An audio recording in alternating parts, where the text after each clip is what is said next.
அனைவருக்கும் அற்புதமான காலை வணக்கம். உங்களின் ஒருவன் பி சுரேஷ்குமார். தினம் ஒரு திருக்குறள். இன்றைய திருக்குறள் அதிகாரம் வினை தூய்மை. ஆங்கிலத்துல த பியூரிட்டி இன் ஆக்ஷன் சொல்லுவாங்க. குறள்: சலத்தால் பொருள் செய்தே மார்த்தல் பசுமண் கலத்துள் நீர் பெய்திரியற்று. குறள் எண் 660. ஒருவன் வஞ்சனையால் தீய வலையில் பொருள் சேர்த்தவனை அவனை காப்பாற்றுவது எப்படி இருக்கும் என்றால், சுடாத மண்பானையில் நீர் ஊற்றுவது போல் என்கிறார் வள்ளுவர். அழகா சொல்லியிருக்காரு பாருங்க. வினை தூய்மை.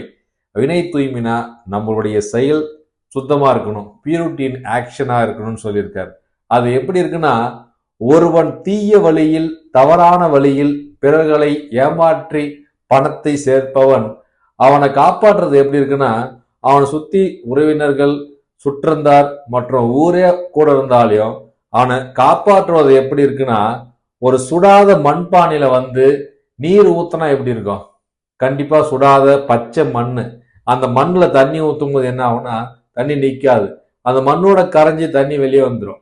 அந்த மாதிரி தாங்க, எவ்வளவு பேர் கூட இருந்தாலும் நியாயமா சம்பாதிக்கணும், நேர்மையா சம்பாதிக்கணும்.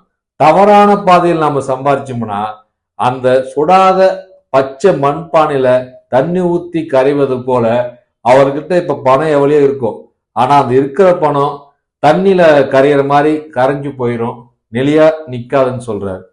பாத்தீங்கன்னா வள்ளுவர் திருப்பி சொல்றது என்னன்னா, அறவழியில் நேர்மையான வழியில் பிறரை ஏமாற்றாமல் நியாயமான வழியில் பணத்தை சேர்க்க வேண்டும் என்கிறார்.